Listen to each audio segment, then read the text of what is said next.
안녕하세요. 오늘 우리가 함께 파헤쳐 볼 주제는 바로 금리입니다. 이자율이라고도 하죠. 이게 사실은 정말 놀랍고도 강력한 힘을 가지고 있거든요. 자, 바로 이 질문에서 시작해 보죠. 도대체 금리가 뭐길래 우리 경제 전체를 쥐락펴락하는 걸까요? 그냥 숫자 같아 보이는데 말이죠. 오늘 이 아주 기본적인 개념에서 출발해서요. 이걸로 어떻게 경제를 예측까지 할 수 있는지 그 여정을 한번 같이 떠나보겠습니다.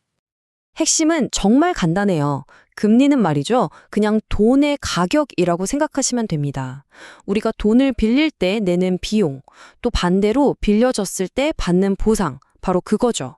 근데 여기서 중요한 건 이게 누가 그냥 자, 이자율은 몇 퍼센트 하고 정하는 숫자가 아니라는 거예요. 시장에서 수요와 공급에 따라 결정되는 가격이라는 점, 이게 핵심입니다. 좋습니다. 그럼 이 돈의 가격은 도대체 어떻게 정해지는 걸까요?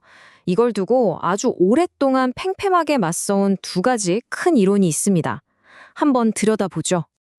자, 표를 한번 보세요. 두 이론이 딱 비교되어 있죠? 먼저 왼쪽 고전학파의 대부자금설은요, 금리를 일종의 대출 시장에서 결정된다고 봐요. 돈을 저축하는 사람과 그 돈을 빌려서 투자하려는 사람이 만나는 곳이죠. 그런데 오른쪽 케인즈의 유동성 선호설은 접근법이 완전히 다릅니다.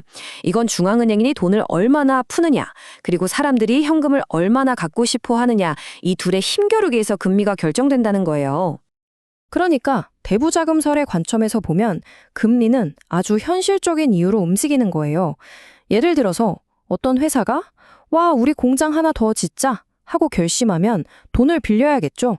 그럼 대출 수요가 확 늘어나고 이게 바로 금리를 끌어올리는 거죠.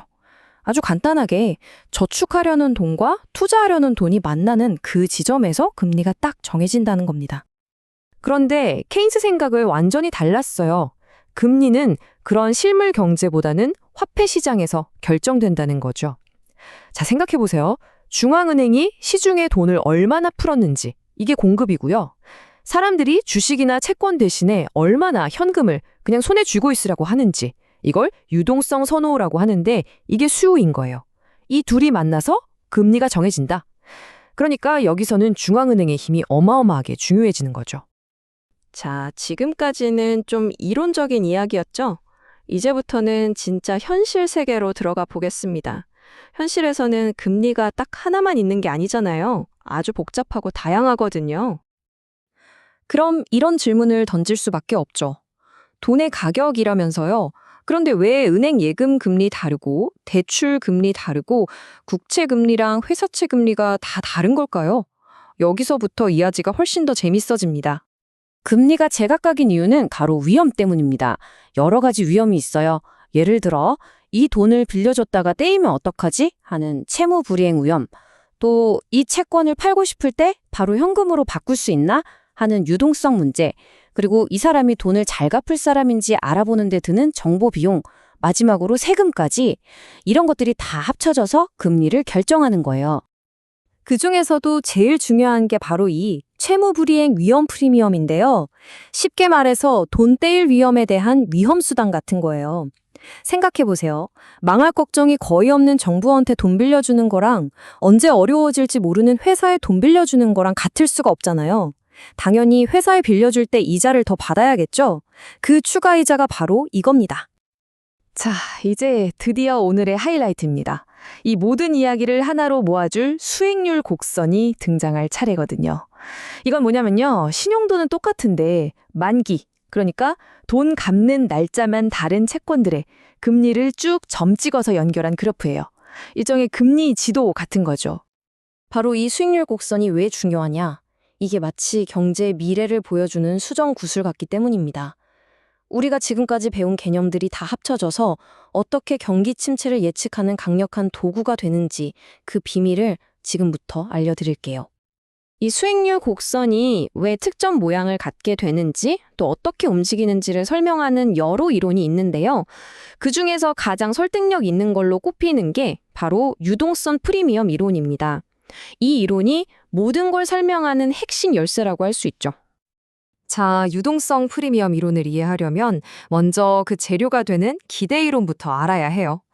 복잡한 수식은 다 빼고 아주 간단하게 설명해 드릴게요. 여러분이 투자자라고 생각해 보세요. 두 가지 선택지가 있습니다.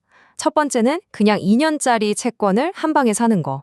두 번째는 일단 1년짜리 채권을 사고 만기가 되면 그 돈으로 다시 1년짜리를 사는 거죠. 시장이 효율적이라면 이 두 가지 방법의 최종 수익률은 거의 같아져야 하거든요. 이게 뭘 의미할까요?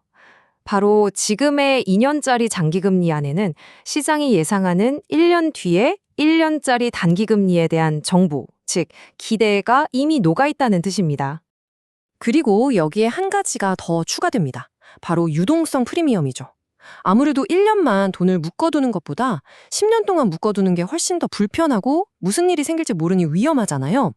그래서 투자자들은 내 돈을 이렇게 오래 묶어두려면 이자 좀 더 줘! 하고 요구하는 거죠. 이 추가 보상 때문에 보통의 경우 수익률 곡선은 만기가 길어질수록 금리가 높아지는 오른쪽 위로 올라가는 모양을 갖게 되는 겁니다. 바로 여기서 엄청나게 중요한 차이가 발생합니다. 왼쪽처럼 오른쪽으로 갈수록 올라가는 정상적인 곡선은요, 시장이 앞으로 경제가 잘 성장하겠구나 하고 기대한다는 뜻이에요. 그런데 오른쪽을 보세요. 모양이 뒤집혔죠. 이걸 역전된 수익률 곡선이라고 부르는데요. 단기금리가 장기금리보다 더 높아진 기이한 상황입니다. 이건 시장이 앞으로 경제가 나빠질 것 같다고 보내는 아주 강력한 경고 신호입니다. 네, 바로 이겁니다. 괜히 하는 말이 아니에요. 이 역전된 수익률 곡선은요, 역사적으로 봤을 때 경제 침체를 예고하는 가장 믿을 만한 신호 중 하나로 손꼽힙니다. 그냥 하는 말이 아니라는 걸 데이터가 보여줍니다. 한번 보세요. 1955년부터 2009년까지 미국 데이터를 보면요. 수익률 곡선이 역전됐던 적이 총 7번 있었는데 그 7번 모두 단 한 번의 예외도 없이 경기 침체가 찾아왔습니다. 100%였던 거죠. 심지어 완전히 역전되진 않았지만 곡선이 아주 평평해졌을 때도 11번 중에 대부분 경기 침체나 실업률 상승으로 이어졌어요. 정말 소름 돋는 정확도죠. 아니 그럼 어떻게 곡선 모양 하나가 이렇게 미래를 잘 맞출 수 있을까요? 그 작동 원리를 한번 따라가 보죠. 보통 이런 일은 중앙은행이 인플레이션이 너무 심해서 단기금리를 막 올릴 때 시작돼요. 그럼 단기금리는 오르는데 장기금리는 미래가 불안해서 별로 안 오르니까 곡선이 평평해지거나 뒤집히는 거죠. 자, 이게 왜 문제냐면요. 은행들은 보통 단기로 돈을 빌려서 장기로 대출해주면서 돈을 버는데 이 수익 구조가 깨지는 거예요. 그럼 은행 입장에선 이거 대출해줘 봤자 남는 것도 없고 위험하기만 하네 하고 대출 문을 걸어 잠그기 시작합니다. 그럼 기업이나 개인들은 돈 구하기가 어려워지고 결국 경제 전체가 꽁꽁 얼어붙으면서 침체로 빠져들게 되는 겁니다. 자, 오늘 이야기의 핵심만 다시 한번 정리해 볼까요? 첫째, 금리는 그냥 숫자가 아니라 수요와 공급으로 결정되는 돈의 가격이다. 둘째, 이 가격은 돈 떼일 위험과 돈 묶어둘 시간에 따라 달라진다. 셋째, 이 금리들을 시간순으로 쫙 늘어놓은 게 바로 수익률 곡선이다. 그리고 마지막으로 제일 중요한 것, 이 곡선이 뒤집히면 아주 강력한 경기 침체 경고등이라는 거. 이 네 가지만 기억하셔도 오늘 내용은 완벽하게 이해하신 겁니다. 오늘 이야기는 여기까지입니다. 그런데 마지막으로 이런 질문 하나를 남기고 싶네요. 우리가 수익률 곡선이라는 이 놀라운 도구 덕분에 경기 침체가 다가오는 걸 미리 볼 수 있는데도 왜 그걸 알면서도 막는 건 이토록 어려운 걸까요? 한 번쯤 깊이 생각해 볼 만한 질문인 것 같습니다. 함께 해주셔서 고맙습니다.